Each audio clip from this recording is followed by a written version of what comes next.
हम अक्सर ये सोचते हैं कि गांव की जिंदगी कितनी शांत और सुकून भरी होती है ना?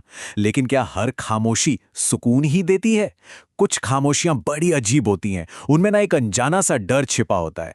तो आज हम ऐसे ही एक गांव के गहरे, अंधेरे राजों में उतरने वाले हैं, जहां की शांति के नीचे बहुत ही डरावनी कहानियां दफन हैं। ये देखिए, ये सिर्फ एक लाइन नहीं है, ये उन लोगों की सच्चाई है जिन्होंने इस खामोशी को बहुत करीब से महसूस किया है।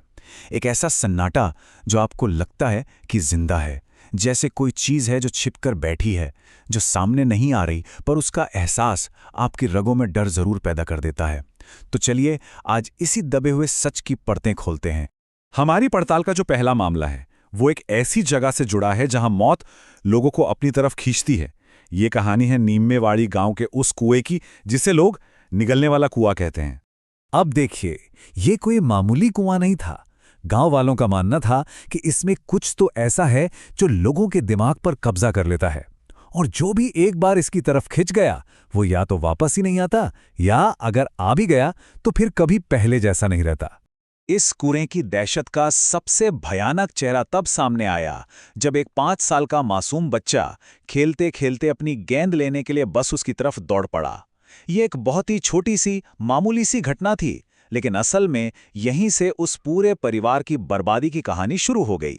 जब वो बच्चा कुएं से लौटा तो वो बिल्कुल बदल चुका था, एकदम खामोश हो गया था। और उसकी आवाज, एक 5 साल के बच्चे की आवाज, किसी बड़े भारी भरकम आदमी जैसी हो गई थी।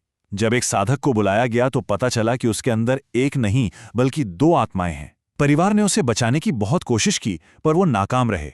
और फिर एक दिन उसने घर से भागकर एक तेज रफ्तार ट्रक के सामने कूदकर अपनी जान दे दी।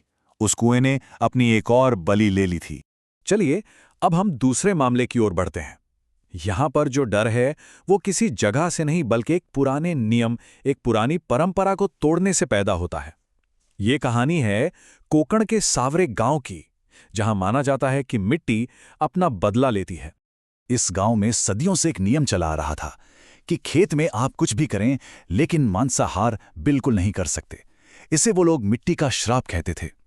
लेकिन कुछ दोस्तों की जिद के आगे गोपाल नाम का एक लड़का ये नियम तोड़ बैठता है। उसे जरा भी अंदाजा नहीं था कि उस रात उसे इसकी क्या भारी कीमत चुकानी पड़ेगी।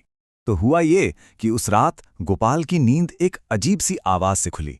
उसने झोपड़ी से बाहर झांक कर देखा तो एक ऐसा भयानक मंजर था जो उसका इंतजार कर रहा था। एक अजीब साया, लंगड़ाता हुआ, जिसकी हड्डियों से चरमराने की आवाज आ रही थी, उसकी तरफ बढ़ रहा था।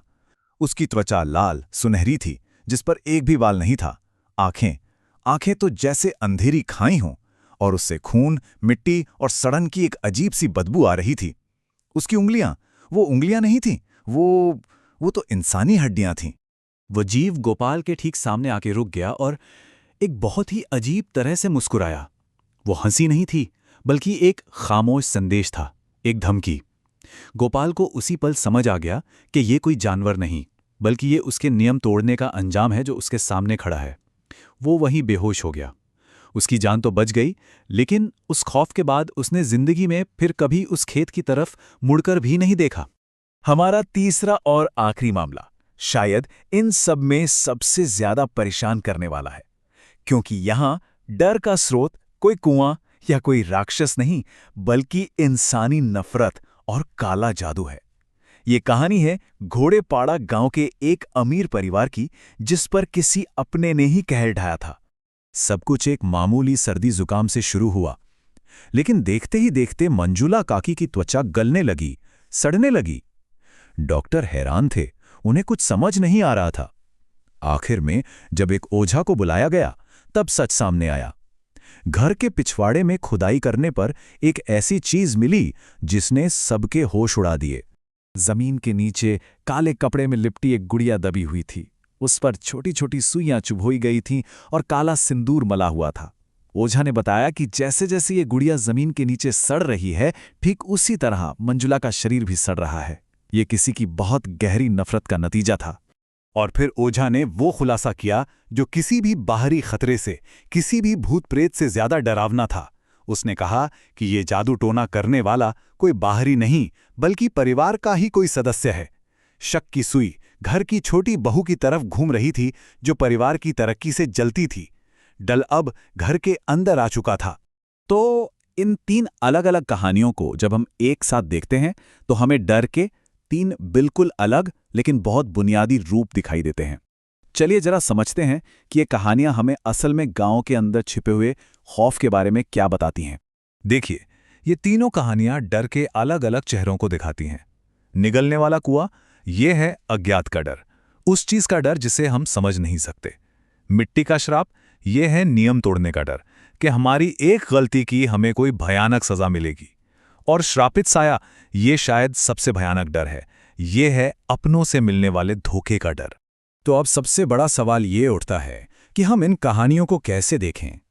क्या ये सिर्फ गांव की पुरानी बातें और अंधविश्वास हैं जिन्हें बस मनोरंजन के लिए सुनाया जाता है, या फिर ये उन गहरे अंधेरों की तरफ इशारा करती हैं जो आज भी उन शांत दिखने वाले गांवों में सांस ले रहे हैं? इसका जवाब शायद हर किसी के लिए अलग हो सकता है।